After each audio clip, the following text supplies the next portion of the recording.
मधवापुर थाना क्षेत्र के NH 527C मुख्य सड़क पर शनिवार की देर शाम एकारी गांव में तेज रफ्तार अज्ञात वाहन एक व्यक्ति को कुचलकर फरार हो गया, जिसमें पिरोखर गांव के कैस्त टोला के महेंद्र शाह के पुत्र शंकर शाह की मौके पर ही मौत हो गई।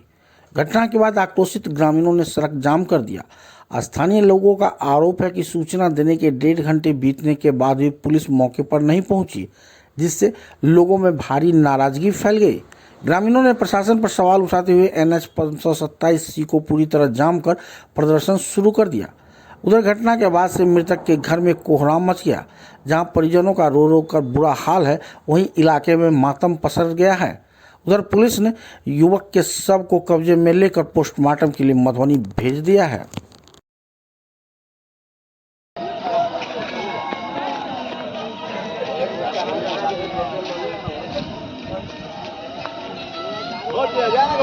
थाना प्रभारी को फोन किए, 112 का फोन किए, 10 बार फोन किए, रोज एक्सीडेंटल। और ग्रामीण लोग अभी तक पूरा त्राहिमाम में है। कोई थाना अधिकारी सुनने के लिए न 112, न कोई थाना अधिकारी, न कोई प्रशासनिक, कोई आने का अभी तक माने मतलब से बिना मतलब हो गया है। यह जो है सम्राट चौधरी का धिक्कार जिंदगी है।